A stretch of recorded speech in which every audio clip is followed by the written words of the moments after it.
Good evening. You're joining Prime TV News with me, Vibhuda Vijay Bandaram. First, let's look at today's headlines.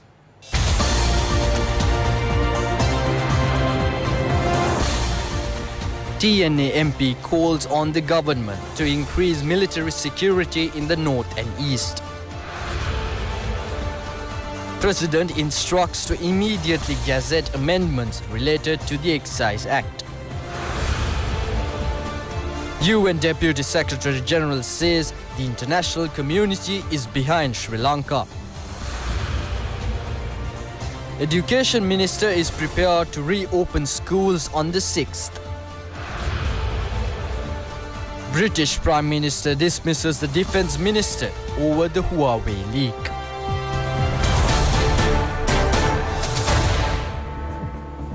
And now for the news in detail. Ilange Tamil Arasu Party leader, parliamentarian Mave Senathi Raja, has called to increase military security in the north and the east. He made this request joining in a May Day rally held by his party in Kilinochchi. Mave Senathi Raja said that wherever they go, the people say query that they want security to schools, officers and their assets. As such, he said they are calling on the government to provide them security. It was they who said to reduce the presence of forces in their areas, but now they say that they need the security of the army. He added that the time has come for them to be cautious. President Maithripala Sirisena has called on the related sectors to immediately gazette the related amendment for the Excise Act. The President issued these instructions during a meeting held at the President's office today to crack down on narcotics and minimize crimes. The President emphasized on the occasion the need to strengthen and immediate carry forward the program to build a country free from drugs, enforcing strictly the laws related to the crimes on narcotics. The progress of the program launched to minimize crimes was reviewed. Attention was drawn to the program mooted for the rehabilitation of drug addicts.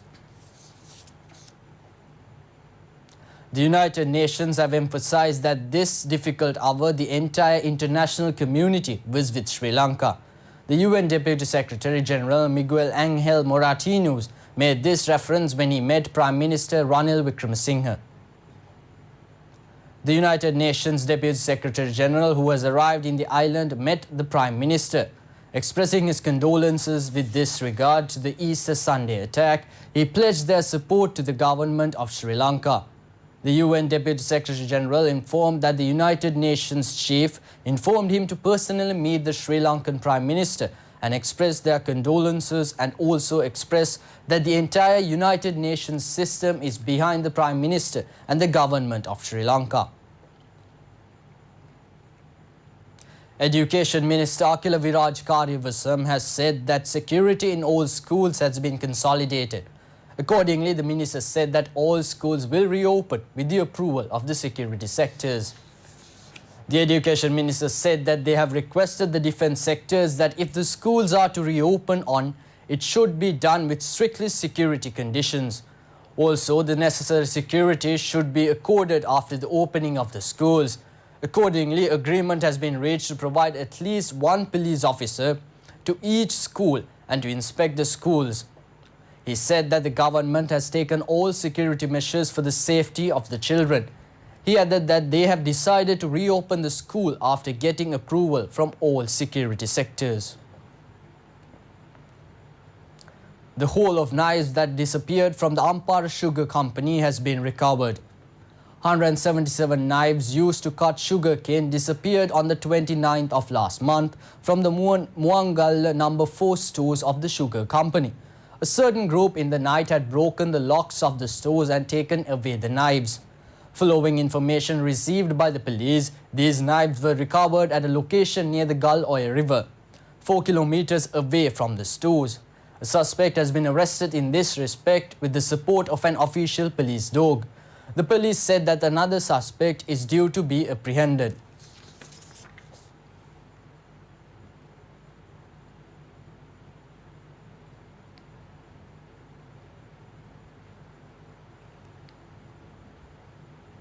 Muhammad Farooq Muhammad Nawaz, who served as the Colombo district organizer of the Tawheed Jamaat organization, has been remanded until the 7th of this month. The remand was order given by the Colombo Chief Magistrates Court. The suspect was apprehended by the Kesalwata police over charges of being involved with the members of a radical Islamist group within the country. The suspect was under detention was produced in courts today. Since documents and national footage related to the National Tawhid Jamaat organization from the possession of this suspect, the Kesalwata police said that they are further pursuing investigations. The police further intimated to courts that incidents related to the bomb attacks carried out by the Tawhid Jamaat organization were from his mobile phone. Prime Minister Ranil Wickremesinghe has given instructions to show cause as to why the decision taken by the Cabinet of Ministers to link the Department of Immigration and Emigration and the Customs Department with the CID through software has not been put into action. Several months have passed since the endorsement of the Cabinet of Ministers to a mechanism to linking the data storage under security provisions. The report submitted by the defense sectors indicates that if the data storage of the Criminal Investigations Department was linked to the two institutions concerned based on the cabinet decision, it would have been possibly to clear and early known the information on the terrorists who unleashed the ISIS attacks. The Prime Minister has given the related instructions for the non-linkage of data between the departments as a result of the tug of war between certain officials of the Immigration and Emigration Department and the Customs. A person suspected to be a member of the Tawhid Jamaat organization has been apprehended during a search operation carried out in the Tiheria Kahatovite area in Nitambua. Several materials including CD containing extremist lectures were recovered from his possession. Further search operations are continuing throughout the island. A drone camera and several CDs containing lectures of the organization were recovered from his possession. Also, the police took into custody 2 hard disks containing extremist lectures and a laptop. The police said that it contained lectures delivered in the Kaatankudi area. He had appeared as a cameraman.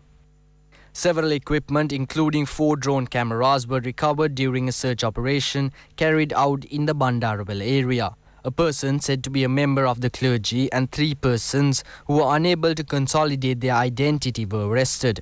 The police said that a secret mosque had been operating in the area without any registration. Although the mosque had been operating under the guise of a Dhamma school, it is revealed that this Dhamma school had been closed down 2 years ago. There is information that persons from various parts of the country had been visiting this mosque. The police had also recovered an air rifle from the cultivated land.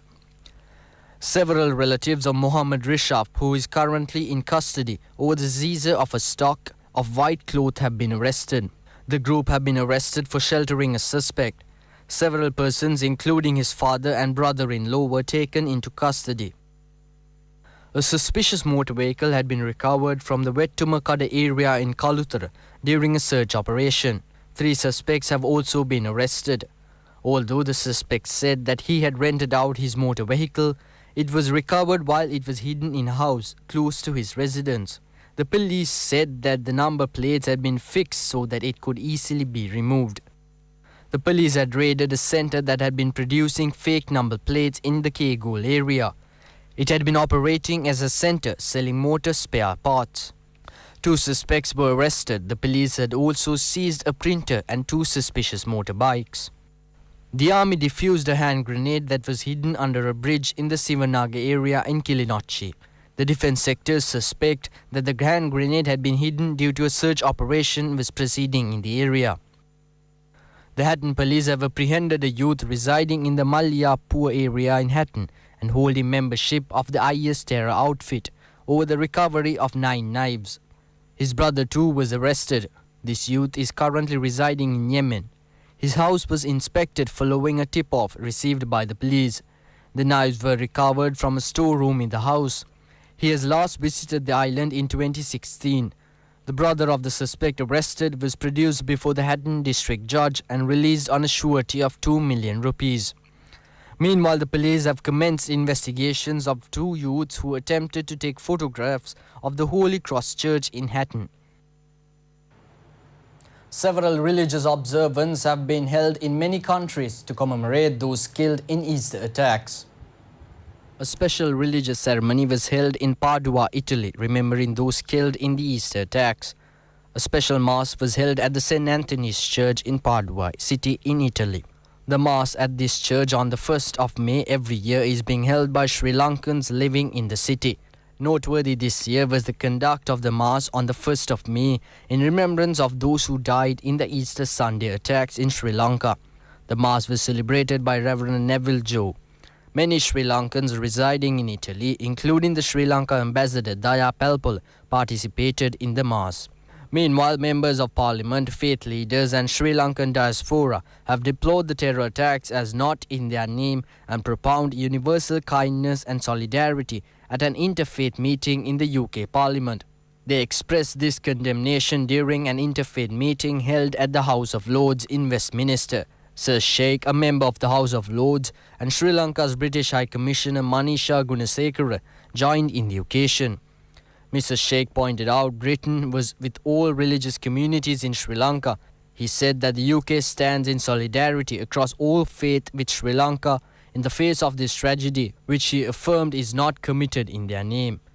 He added that the heinous acts of terror and carnage committed by misguided groups and entities should not shake people's resolve and should not result in any division within peacefully coexisting communities. British High Commissioner Manisha Gunasekara said that the world's spotlight is on Sri Lanka at this moment, addressing this tragedy. The arrival of foreign tourists into the country is on the rise.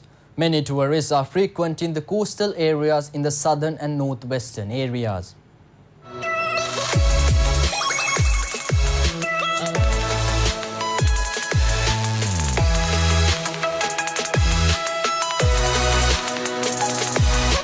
A decline in the arrival of tourists was witnessed in the island following the terror attack that happened on the 21st of last month. However, more tourists are now visiting the island again. The defense sectors have embarked on a special security program for the safety of the tourists as well as the people. Foreign tourists are displaying a keen enthusiasm on the programs mooted on behalf of the tourism growth. These tourists are also interested in the Tuk Tuk Sri Lanka program. They are visiting various parts of the country covering a distance of 1,000 kilometers. Their journey ended in the Waikala area. The tourists said they are glad to have undertaken a tour of the island nation. Sri Lanka is so wonderful. The people are so nice. We get amazed every single day how kind people are, especially in the light of the certain events that happened last week. People are welcoming, warm-hearted.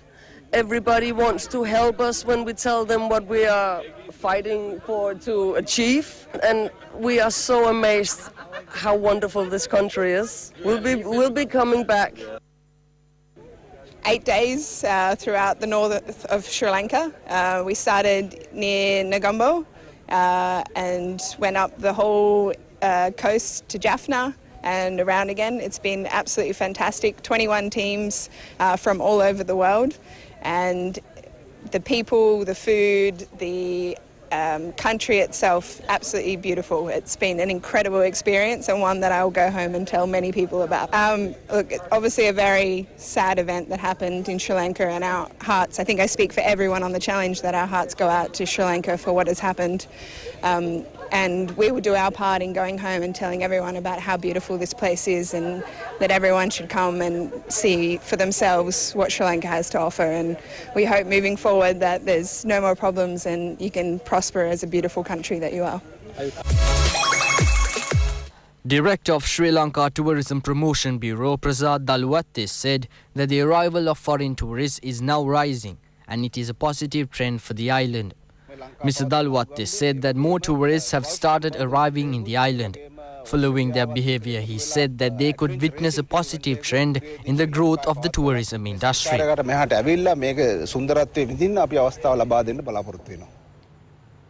Cyclone Foni is likely to move away from Sri Lanka and head towards the Odisha coast of India.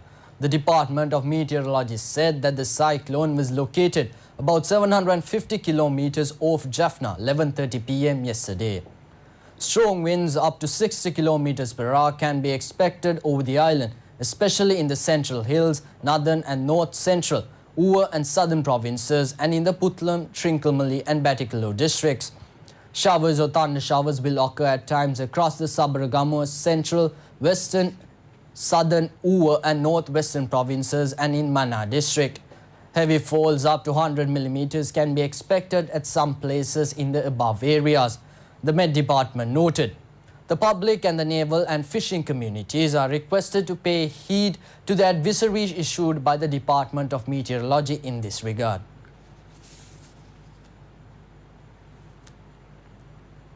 And now let's move on for today's Biz News.